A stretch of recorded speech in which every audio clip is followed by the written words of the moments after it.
안녕하세요. 대전치 버스나입니다.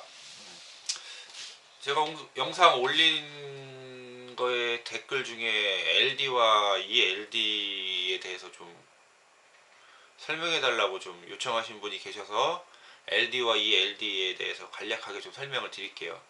저도 이 부분에 대해서는 뭐 되게 많이 알지는 못합니다만 그래도 나름 질문하신 분의 요청이 있었기 때문에 좀 학술지 찾아보고 특허 내용 좀 뒤져봐서 설명을 드리겠습니다.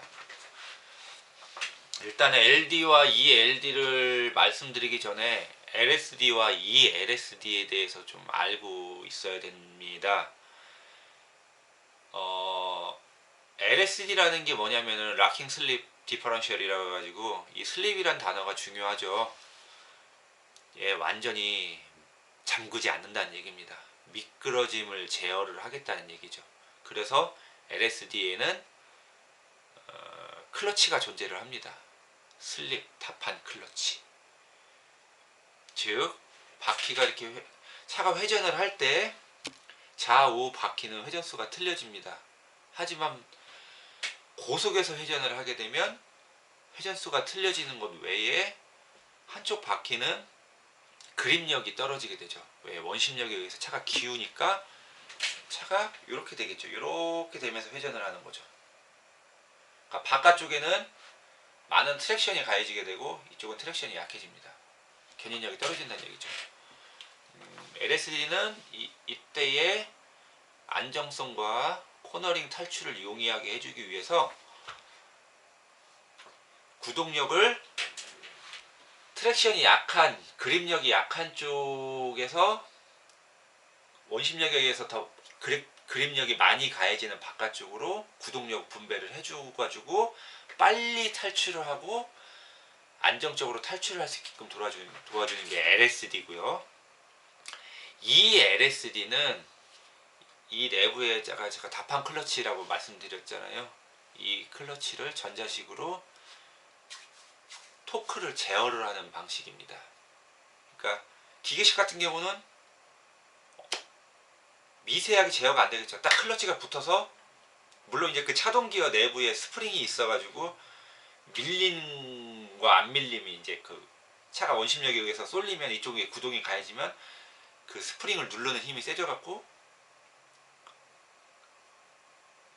빠지고 넣고 이제 이런 기계식으로 하는 건데 전자식은 이 클러치의 슬립률, 그러니까 그 전달 능력, 토크 전달 힘을 전자식 모터에 의해 자력에 의해서 제어를 한다. 뭐 그런 내용 되겠습니다. 이거 설명드리기가 좀 되게 난해한 어려운 내용들이네요. 그러면 이제 LD로 넘어갈게요. LD는 말 그대로 락킹 디퍼런셜입니다. 락킹 디퍼런셜. 자, LSD와 차이점은 슬립이 존재하지 않는다는 거예요. 즉, 그냥 LD가 그냥 기아가 직결을 빡 물려버린다는 것이다. 빡! 그러다 보니까 강한 토크가 가해지죠. 강한 토크가 가해집니다. 이 말 기억하세요. 강한 토크가 가해집니다. 어디로? 그립이 견인력이 구현 가능한 바퀴 쪽으로. 떠있는 쪽이 아닌 땅바닥에 붙어있는 바퀴 쪽으로 구동력이 가해집니다. 어떻게? 특정 회전수 이상이 조건이 형성이 되었을 때 기계식 LD는 이쪽 바퀴가 막 헛바퀴가 돌다가 갑자기 텅 하면서 이쪽 바퀴로 구동력이 가해져서 탈출을 할 수 있게끔 해주는 겁니다. LD는 LSD랑 틀리게 그냥 온리 직진, 구동력이 가해지면 그냥 앞만 보고 갑니다. 직진. 좌우 바퀴 회전수를 같게 해주는 거예요. 1대1로 1대1로. LSD는 그게 아니고 제어를 하죠. 이쪽 바퀴의 회전수를 좀 제어를 하는 클러치로 인해서. 네, LD는 그런 구조가 아니라는 거예요. 그럼 이 LD는 뭐냐? 네, 이 LD는 그 기계식 LD 내에 전자기력으로 제어를 할 수 있는 모터가 들어간다고 보시면 돼요. 그래서 그 안에 클러치가 또 존재를 해서 전자기력으로 모터로 이제 그 클러치의 그 토크를 제어를 하는 거죠. 단순하게 이 차이인 겁니다. 그러다 보면 어떤 틀린 점이 이제 가장 크게 발생을 할까요? 구동력의 분배가 좀 된다는 얘기죠. 쉽게 말해서 기계식 LD 같은 경우는 그냥 100% 이쪽 력으로 구동력이 가해져서 나중에 이쪽이 이제 땅바닥에 닿게 되면 그때 이제 분배가 되는 방식인데, 전자식 같은 경우는 전자기력에 의한 컨트롤로 100%가 아닌 단계적으로 힘을 주거나 토크를 전달을 할 수 있다는 얘기죠. 그러면은 쉽게 말해서 빵 하면서 그냥 100%의 힘이 가해지는 게 아닌 뭐 40, 50, 60, 70, 80 이런 식으로 힘을 단계적으로 분배를 해서 구동력에 토크를 줘서 리어 엑셀과 미션과 구동력 전달 계통의 부담을 줄여줄 수가 있는 이제 그런 장점이 있는 거죠. 학술지 찾아보면은 이거 지금 특허의 원리에 대해서 지금 나와 있는 이 내용을 찾아보면 그런 식의 구동이 가능하게끔 구성이 되어 있다고 나와 있어요.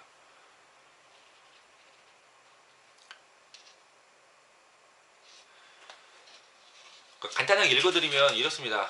본 발명은 로터 부분의 복수의 곡선구멍이 소정 간격으로 균등하게 형성되어 마찰 부재의 방향으로 자력과 자기장이 효율적으로 투과되거나 전달되며, 마찰 부재에도 복수의 곡선 구멍이 소정 간격으로 균등하게 형성되어 전자석으로 공급되는 전원 차단에 의해 스위치 오프, 자력이 소실되는 경우 마찰 부재의 잔류 자기가 신속하게 제거되므로 차동 잠금 및 차동 잠금 해제에 대한 응답 속도가 빨라지고 신속한 동작이 달성되는 효과가 있다.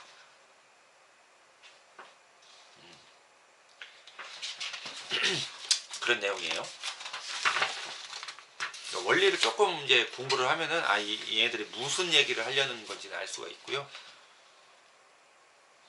근데 대부분이 이제 특허 자료이기 때문에 이제 구조에 대한 부분, 어떤 부분이 작동을 이렇게 하는 거다. 그러니까 전체적인 LD의 작동 원리에 대한 부분이 아닌 이 LD의 구성과 메커니즘에 대한 부분이 좀 많이 내용이 있어서 제 입장에서는 도움이 되지만 이걸 설명을 들으시는 분 입장에서는 그다지 도움이 안 되는 내용들이 좀 많이 있습니다.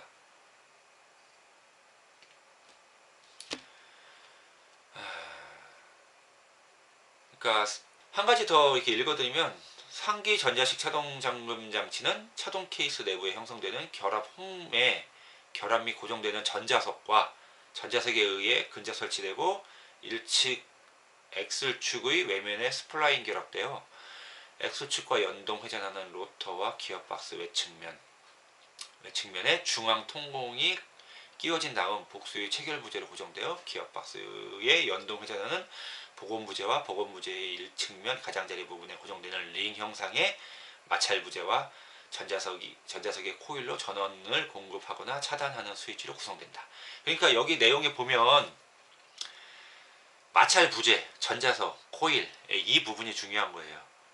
마찰 부재가 존재한다는 거는 제가 좀 전에 말씀드린 대로 다판 클러치 같은 그런 전자석에 의해서 딱 붙어가지고 미끄러지면서 동력 전달을 하는 그런 부분이 존재를 한다는 거거든요. 그거를 전자적으로 제어를 한다. 더 예민하게 세분화해서 더 예민하게 세분화해서 제어를 한다. 이렇게 보시면 되겠습니다. 간단해요. 그러니까 별거 없습니다. 얘는 기계적 직결 그냥 1대1로 꽉 눌러버리는 거. 전자식은 중간에 마찰 부재가 있어서 동력 전달에 대한 힘을, 토크를 조금 줬다가 많이 줬다가 조금 줬다가 많이 줬다가 이렇게 할 수 있다. 이런 차이다. 이렇게 보시면 되겠어요. 대충 이제 좀 도움이 되셨으려나요? 자, 그러면 이제 타스만이라는 하나의 매개체로 넘어가 보겠습니다. 그러면 왜 X프로에는 ELD가 들어가 있고 그 밑트림에는 그냥 LD가 들어가 있고 할까요? 이거 생각해 보셨을까요? 한 번이라도? 내용을 찾아보면은 뭐 동호회나 이런 데서는 더 좋은 ELD가 들어가 있어서 막 더 험로 탈출이 더 잘 된다. 그런 내용들밖에 없어서 저도 이거를 설명을 한번 드리는 게 나으려나? 이렇게 생각해서 글을 지금 오늘 영상을 올려드리는 건데, 이거는 제 기준이니까 뭐 욕하시지 마세요. 이거는 제가 왜 이렇게 차별화를 뒀을까? 과거의 다른 차의 이제 고장 사례랑 비교를 해보니까 조금 납득이 되는 부분이 저는 있었거든요. 그거 간단하게 좀 설명드려 볼게요. 그러니까 뭐 이런 지금 타스만에서 이런 사고가 사례가 있는 건 아니고, 제 개인적인 예측은 앞으로 이런 사고 사례가 발생할 거라고 예측을 했기 때문에 엑스프로에는 이렇게 하지 않았냐, 그렇게 생각을 한다는 거거든요. 제가 아까 LD 설명할 때 구동력이 100% 넘어간다고 했어요, 기계식은. 근데 LD 작동한 거를 많이 느껴보신, 특히 뭐 오프로드를 많이 뛰어보신 분들 같은 경우는 이제 느껴보셨을 텐데, 실질적으로 LD가 작동할 때 강한 충격이 옵니다. 텅 하면서 텅 딱 하면서 충격이 오면서 바퀴가 돌아가거든요. 근데 사제 LD로 개조하신 분들, 오프로드를 뛰시려면 더 강한 LD, 그 결합력이 필요하기 때문에 사제로 개조하시는 분들이 있어요. 그거 같은 경우는 충격이 어마무시해요, 진짜. 저도 타봤지만 순정 LD라면 비교를 할 수 없을 정도로 강한 토크가 느껴집니다. 그런데 이제 엑스프로에는 전자식 LD가 들어가 있잖아요. 그럼 이 전자식 LD의 기능을 이렇게 하나하나 뜯어보면은 토크는 좀 더 손실이 있어요. 분명히 기계식 LD에 비해서 전달 토크는 로스가 분명히 있습니다. 근데 장점이 뭐예요? 좀 더 단계적으로 토크를 줘서 부하율을 줄일 수 있다는 거죠. 그래서 기아에서 선전할 때 그 버튼, 이 LD 버튼을 누르면 구동력이 가해지고, 또 얘가 직진 주행을 하면 지가 해제를 했다가 또 바퀴가 구동력이 서로 좌우가 바뀌면 또 지가 자동으로 들어가고, 이렇게 한다고 기아에서 설명을 이렇게 영상에 하는 게 있더라고요. 근데 무슨 얘기가 마지막에 있냐?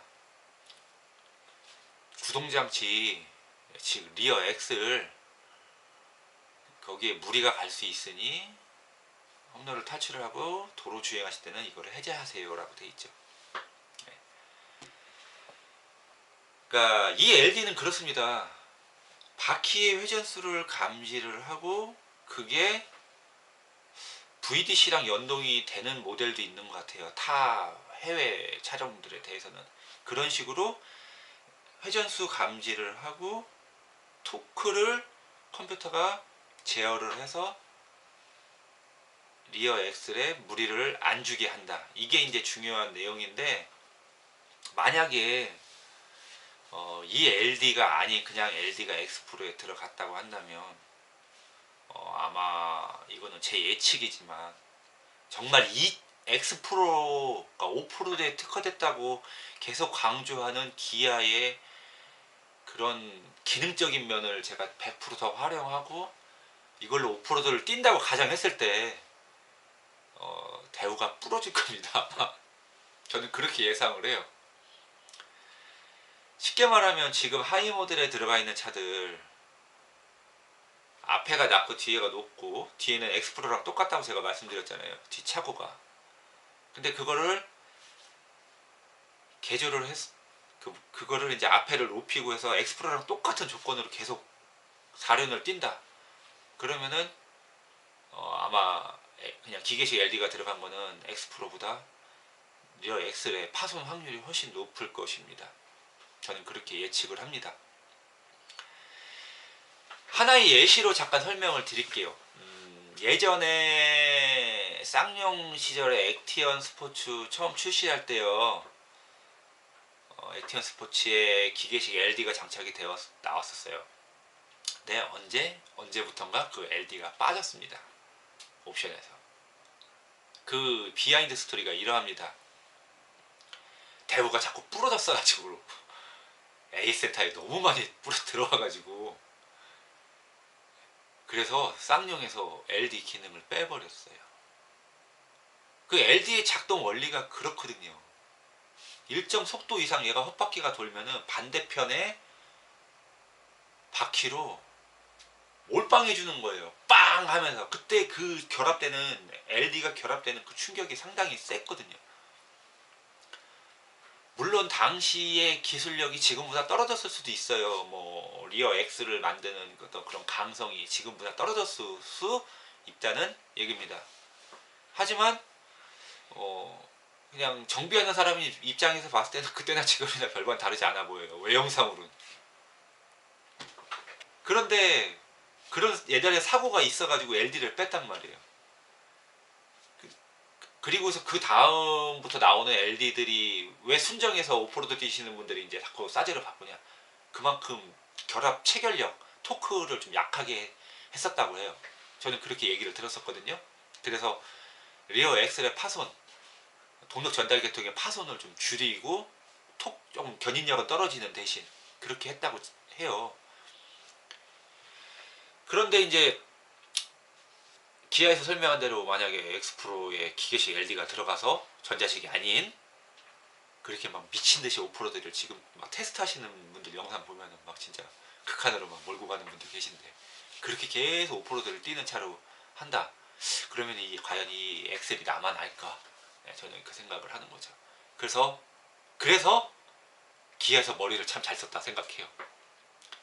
상위 옵션에 이 LD라는 걸 둬서 하위 옵션과의 트림 차이를 두고 가격 차이를 두고, LD가 작동될 때 분명히 단점을 기아가 모를 리가 없죠.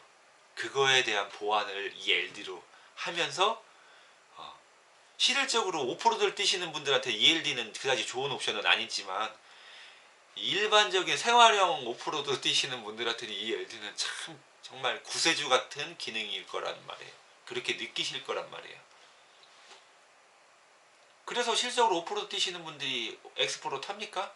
엑스프로 선택 안 하고 그 하이트림 사가지고 마개조 하시려고 하잖아요. 마개조. 네. LD라는 게 그래요. 아마 순정 LD도 바꾸실걸요? 싸제로. 그거 갖고는 약하니까.